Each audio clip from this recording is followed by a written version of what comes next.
Welcome, everyone, as we return to our webinar series in 2025.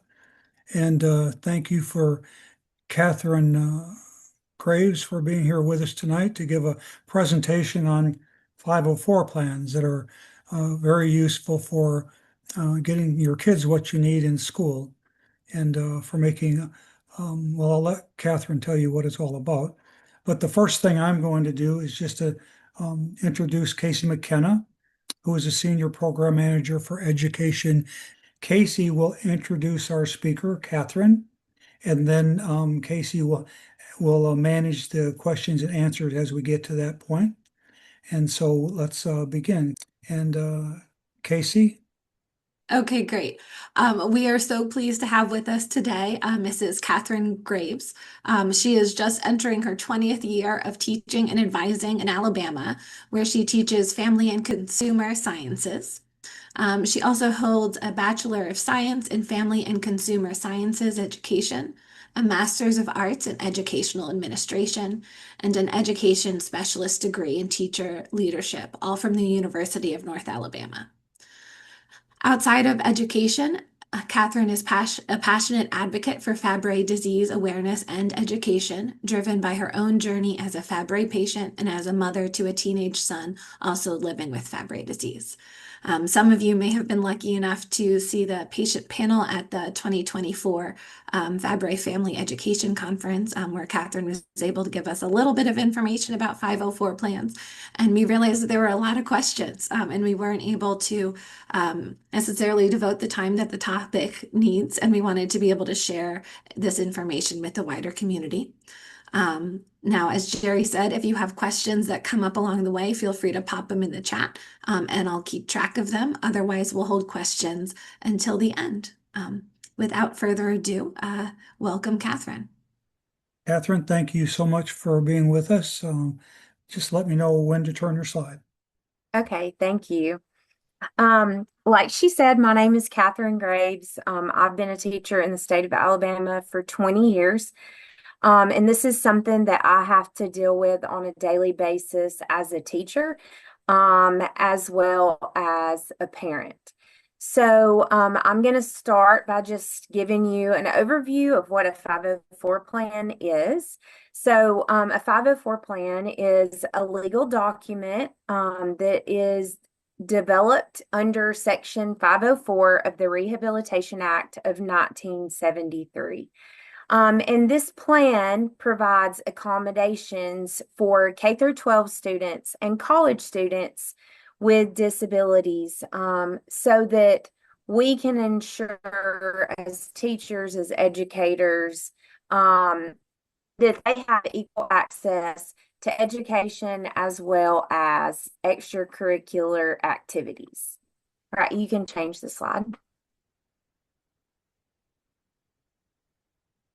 So who qualifies for the 504 plan? Any student that has a physical or mental impairment that, hang on, I've got something in the way and can't see my entire screen, sorry. Any student with a physical or mental impairment that substantially limits one or more major life activities. So some examples of that would be ADHD, anxiety disorders, diabetes, dyslexia, or chronic illnesses such as Fabry disease. All right, you can go to the next slide. So one thing that I wanted to do was explain the difference between a 504 plan and an IEP. A 504 plan actually falls under Section 504. And this is when students receive accommodations only. And the evaluation process is much less formal than when there is an IEP. So in an IEP, this falls under the IDEA, or Individuals with Disabilities Act.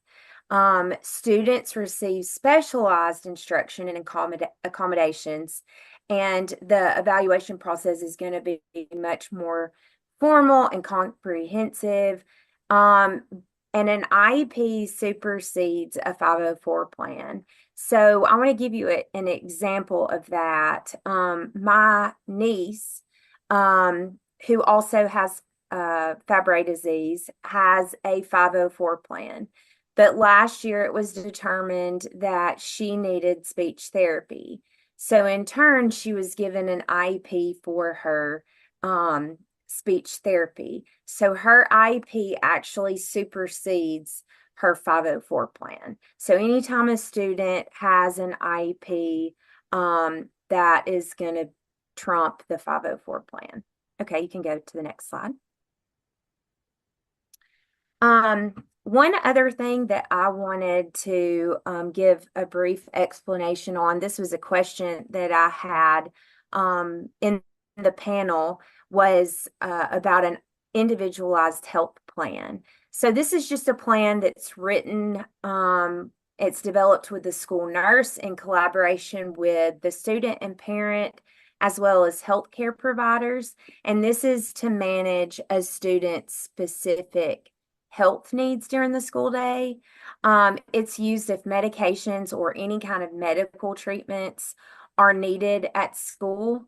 There has to be a form that is filled out by a doctor, which will include specific directions on what has to take place if there's medication that is given, the time of the dose, what the school nurse is expected to do, etc. So my child has actually an individualized health plan as well as the 504 plan. And the individualized health plan is put in place so that if he needs anything for his stomach, or his specific one is Tylenol, so that if he has any pain crisis at school, he can go to the nurse and he can take the specific dose that the doctor prescribed.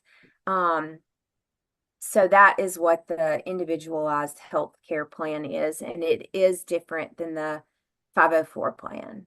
So when you determine that your child needs a 504 plan, or that you would like to get a 504 plan in place for your child at school, then you are going to go through a process. So first is the referral process.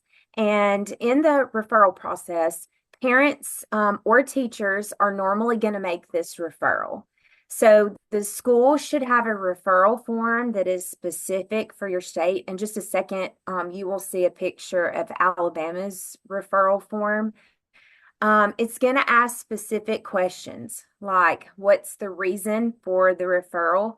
What are the physical and mental impairments? What life activities are impacted from the impairments, and any mitigating measures in use to help the student.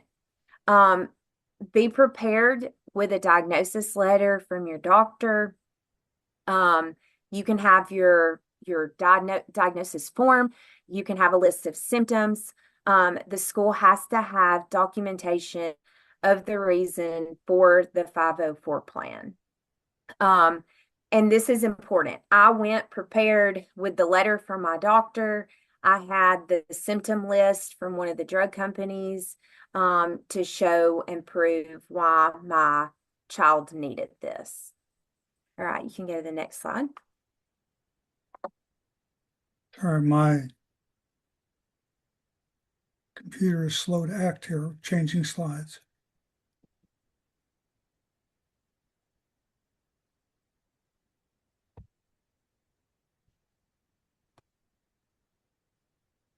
Oh, there we are. Sorry about that. That's okay. So this is the form for the state of Alabama. This is the actual form that I had to fill out when I was doing this process for my child, and helped my sister do the process for her two children with Fabry last year. So you can see it's just basic information at the top. There's a description for referral. You can go to the next one. I think the next two slides are actually going to be pictures. It's 3 different pages. The second page, once it swaps over, you'll see you're going to describe the student's physical or mental impairments and how it limits them. You list major life activities that are impacted from the impairment, and then you can go to the next slide. And on this slide, it is any mitigating measures currently in use or provided for the student's benefit. So anything that is going to help them have an equal playing field as other students do. So this is what the referral form for my state, what it looks like. Okay, you can go to the next slide. So after you fill out this form and you give them the diagnosis and the symptoms, the next thing is they are going to determine whether or not your child is eligible. So they're going to have a team that is going to have an administrator, maybe both administrators, a general education teacher, you, the counselor, there may be others. If your school gives you issues with this, I would include your doctor. If your doctor is willing, I have a fantastic doctor who would be willing to do what he could to help me. So if you have to include those medical people who know, what is going on with the disease. Okay, so the team is actually going to meet and they are going to determine if the child is eligible for the 504 plan. And they are going to want to know how the student's impairments affect their academic and school performance. If determined necessary, the plan will be created. So when I went, my son was medically diagnosed at 5. And I knew at 5 years old that I wanted to have this document in place. My dad had Fabry disease, and he received a academic scholarship from the University of Tennessee. He was going to go to school to be a doctor. And his finals, his first year, he got sick. Again, he didn't know that he had Fabry yet. And he could not be there to take finals. So he lost his academic scholarship to the University of Tennessee because of Fabry disease. And this was obviously not in place then, but had it been, this would have followed him through college, and they would have had to allow him to make up those exams that he missed while he was sick. So I knew for my child that I wanted this in place because it was going to follow him from kindergarten through 12th grade. If we move from state to state, you take it with you. The other state has to, they may put it on their form, but they have to follow this 504 plan as well. So I knew and was bound and determined that I was going to have this plan in place for my child so that he was never in a situation like my dad was put in. Okay, you can go to the next slide. Okay, so the creation of the plan, the team is going to discuss what accommodations need to be on the plan. It does not have to be created immediately. It can be created when issues arise. So you can have this plan that just kind of sits in the back burner until it really is needed. And like my son did not really need his until 1st or 2nd grade, but it was there so that if he needed it, we had it, and the teacher knew. The plan is fluid and it changes as it needs to be changed. In a few minutes, you're actually going to look at a couple of examples There's an example of my sons as well as my 6-year-old nephews, and you will see the difference in the list of items on the younger child versus the older child. So just make sure that you're able to back up the reason that you're asking for specific things. Accommodations have to be tied to the diagnosis and things that are going to help the student to succeed. So in Alabama, this plan is going to last for 3 years. And then accommodations are reevaluated at the next meeting. If there's ever anything that you feel like it's a new issue, so say GI's never been an issue, but it's an issue now, you can have that added to the 504 plan that they need to go to the restroom, without question or when they ask. So it is fluid, but normally they do not, have another meeting for 3 years. My district is fantastic. This year, I made it very clear that I wanted, Harrison has extra time on assignments as well as he can retake tests as needed. So that's not an out for him to just retake tests, just to retake them. There was an instance where he was on a trip with FBLA, and he was out of school for 3 days in a row. He had 3 makeup tests, and I don't know if y'all suffer with Fabry fog like I do, but he does as well. And he had a biology test, and he bombed it, and he was able to be given an extra night to study and retake that test in that instance. It's not something that we use just all the time. It's just in those cases where it was evident that Fabry fog was an issue. Okay, you can go to the next slide. Okay, so examples of some of the accommodations for the 504 plan.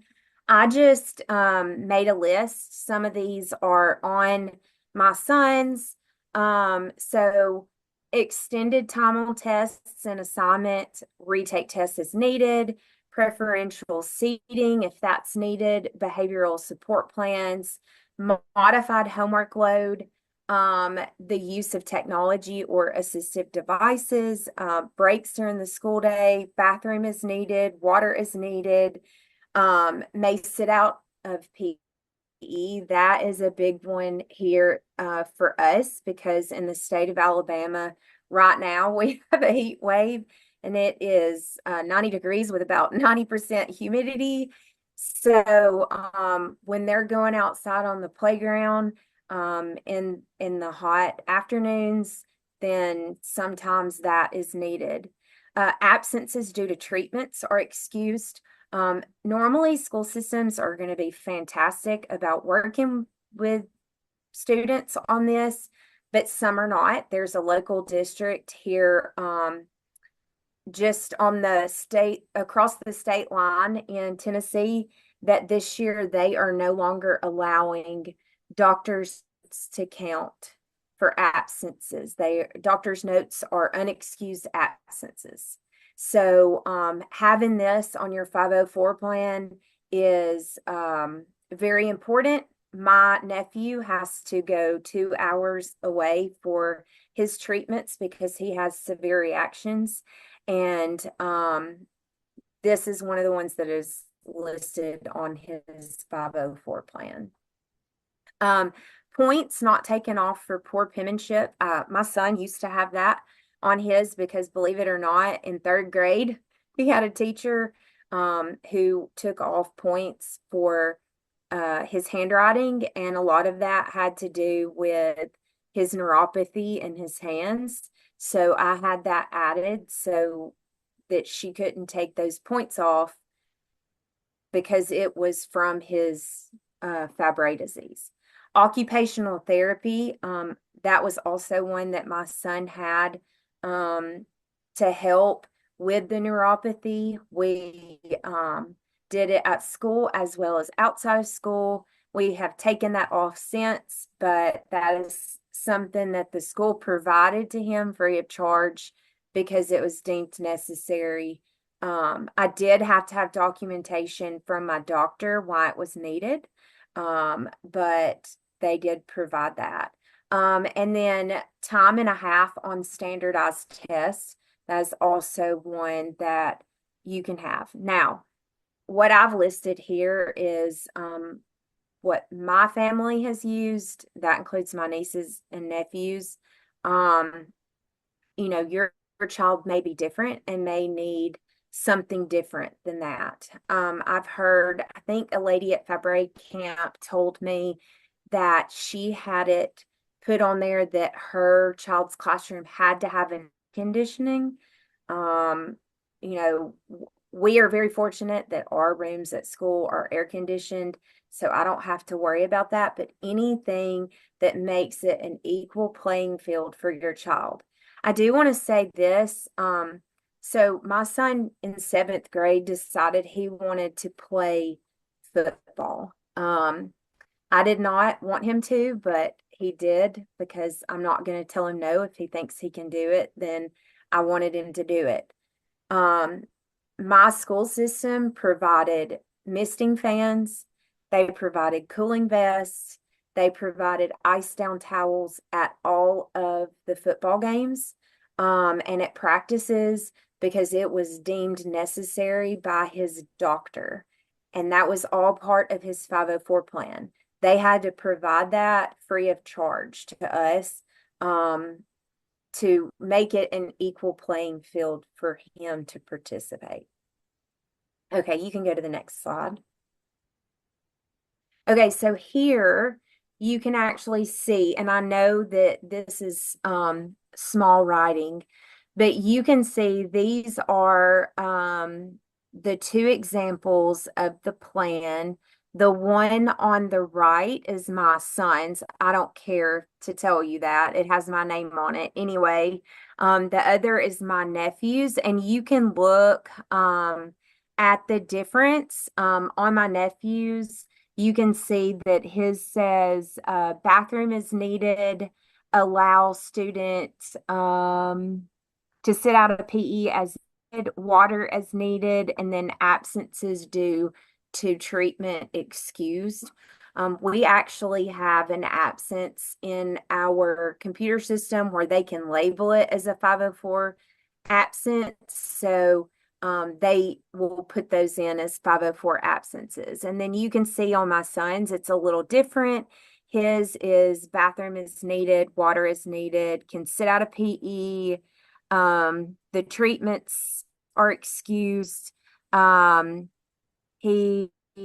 Sorry, I'm trying to squint. Student will not have points deducted for poor penmanship, extended time, double time, on assignments and assessments as needed, and ability to retake tests as needed when cognitively distracted. We made sure to put that in there so that the teachers knew, I'm not trying to take advantage. I'm not allowing my son to take it only when there is an issue. And it's very rare that he has to use that. This year we did add the one where he gets time and a half on standardized tests. He will be taking the pre-ACT this year, and the ACT next year. So he will get extended time on both of those.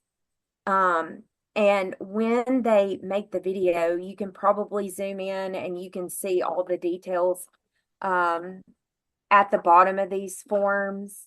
So if you get a chance and can go back and watch the video, then zoom in and look at all those details. Okay, you can go to the next one.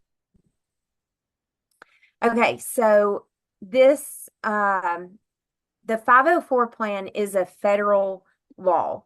As a teacher, I am required to follow this. If I do not follow this, I can personally be sued. My principal stood up in our in-service today and said this exactly. He said 504 plans and IEPs, I can't do anything about it if you don't follow it.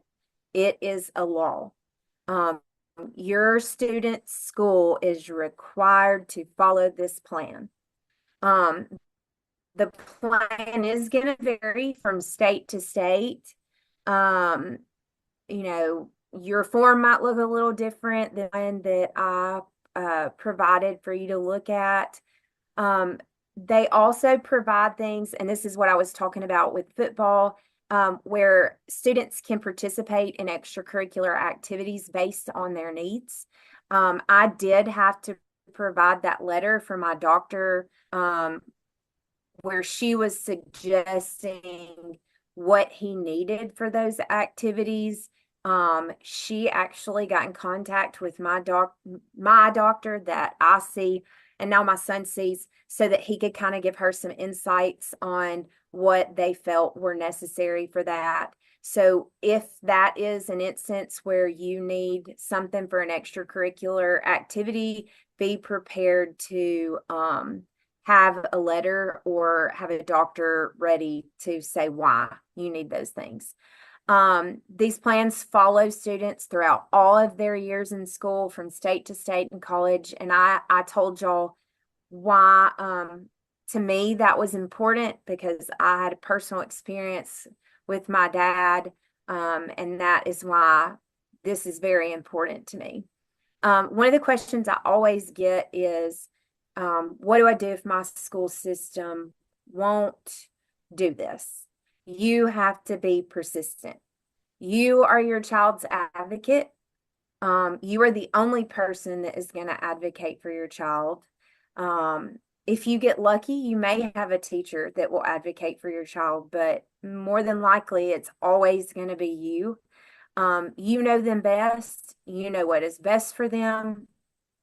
You have to continue to fight until you can get this plan in place.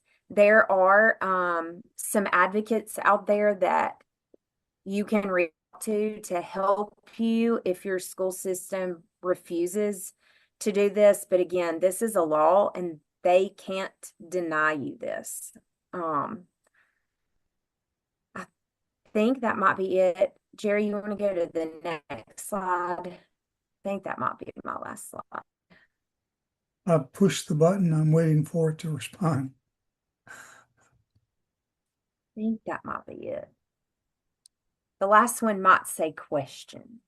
Yeah, it's just a question slide, so it'll catch up with us. But if you have questions, Casey can address anything she can see, and then just let us know if you have other questions.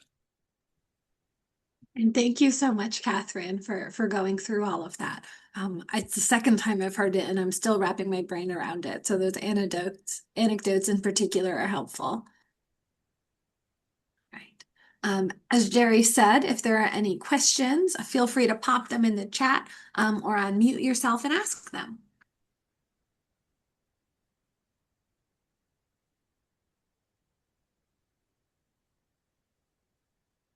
Okay, we have an easy crowd tonight, it appears. We will, I'm sure that you'll all think of questions after we hang up the phone, so to speak. But we're really grateful for Catherine for doing this for us. This will be in our webinar index, our YouTube index, with the other 60 videos, if you don't know about that, that we have published on various topics, a lot of medical, several on cardiology, nephrology, neurology, pain, females, and anything we can think of that will possibly make your lives better out there. And so this is one that's been on our mind for a long time, to support people that have questions about 504 plans, or maybe they don't even know what they are yet. So we'll continue to advertise this webinar. People can access when they need it. And if you think of issues that you would like us to make a webinar of, a topic that you think people would be interested in, please let us know, and we'll try to make it happen. And while I've been talking, did anything come to anyone's mind? We got a couple of thank yous in the chat. Well, thank you very much. Mhm. And thank you so much again for Catherine. Thank you to Casey for managing the chats, being available to manage the chats, and for the introductions.